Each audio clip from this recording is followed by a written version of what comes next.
Թմրամիջոցների ապօրինի շրջանառության ու թմրամոլների թիվը մեր երկրում աճում է ահագնացող տեմպերով։ Անցած տարվա հունվարի տվյալով մեր երկրում մոտ 7800 թմրամոլ է հաշվառված։ Վիճակագրական այս պատկերը, սակայն, իրականությունը չի արտացոլում։ Իրական թիվը մի քանի անգամ ավել է։ Նարկոլոգիական հաշվառում ինքը լիարժեքորեն չի արտահայտում թմրամիջոց գործածողների տարածվածության իրական պատկերը, ինչի որտեվ նարկոլոգիական հաշվառումը ներառում է այն մարդկանց, որոնք դիմել են բուժման եւ հաշվառվել են բուժման դիմելու կապակցությամբ կամ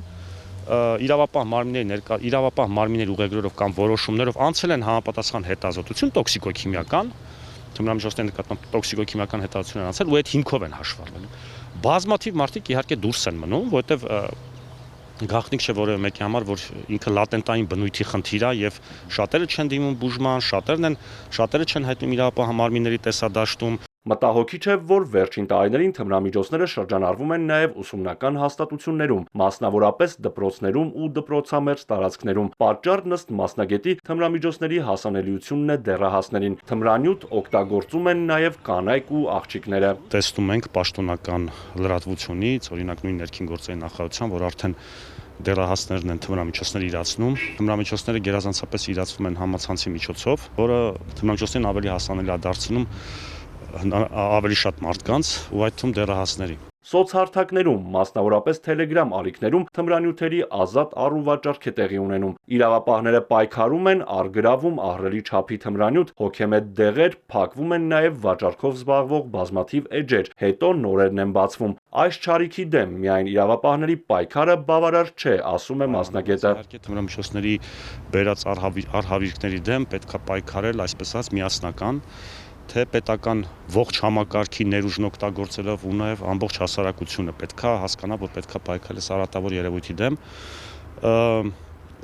2025 թվականի ռազմավարություն հաստատվեց ներքին գործերի նախարարության կողմից մշակված, որը բավականին լավ ռազմավարություն է, ընդ որում ռազմավարությունը հատուկ ասեմ, որ լավ գնահատականի արժանացավ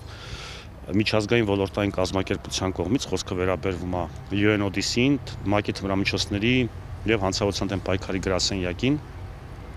Ռազմավարությունը ինքը դրույթներ է պարունակում, որոնք վերաբերվում են ոչ միայն իրավապահ համակարգին եւ նախաքննական մարմիններին, այսպես ասած, նաեւ վերաբերվում են մյուս բոլոր ինչ քիչ թե շատ առնչվող գերատեսչություններին, խոսքը վերաբերում է թե առողջապահության նախարարությանը, թե կրթության նախարարությանը, թե պաշտպանության նախարարությանը, այսինքն ու ես վստահ եմ, եթե ռազմավարության բոլոր դրույթներն իրականացվեն, մեր մոտ պատկերը իհարկե բավականին կլավանա։ Մասնագետի խոսքով վերջին տարիներին շրջանառվող թմրամիջոցները շատ ավելի արագ են կախվածություն առաջացնում։ Դրանք սինթետիկ ծագման են, որոնք առավել մեծ կիրառություն ունեն դեռահասների շրջանում։ Տեսակներ կան, ցավոք ներկայումս Հայաստանում էլ առկա տեսակներ կան, որոնք այո մեկ անգամ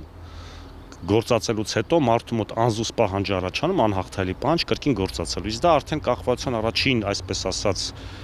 նախանշանն է կախվածության ձևավորման, ինչքան վաղ են մարդիկ հասկանում, որ պետքա սրա դեմ առնել, այսինքն պետքա դիմել մասնագետի կամ քիչ հավանական է, բայց ինքնուրույն դադարեցնել թմրամիջոցների գործածումը, այնքան իհարկե արդյունքը ավելի լավ է լինում, որովհետև թմրամիջոցները երկար գործածելու արդյունքում մենակ կախվածություն չի առաջանում մարդու մոտ հնարավոր առաջանան փսիխոցիկ խանգարումներ, սոմատիկ բնույթի բազմաթիվ խանգարումներ, բոլոր օրգան համակարգերի հետ կապված, գլխուեղի, լյարդի, սրտանոթային համակարգի, շնչական համակարգի։ Սուրեն Նազինյանը նշում է նաև մեր երկրում առավել տարածված թմրամիջոցների տեսակները։ Ամենատարածված 3 խմբերն են կանաբինոիդների խումբը, դա մարիխուանան է, բոլորի շատ հայտնի, երկրորդ խումբը օպիոիդներն են, հերոին, ացետիլացված ափիոն, երրորդը սինթետիկ հոգեխթանիչներն են, ամենավառ ներկայացուցիչը, որ Հայաստանում կա, դա մետամֆետամինն է, ոչ գրական կրիստալ կոչված է։ Բայց ես կարծում եմ, դա վերջին տարիների հաշվառման տվյալներն են, ես կարծում եմ այնուամենայնիվ հոգեխթանիչները ներկայումս իրենց տարածվածությամբ երկրորդն են, առաջ անցնելով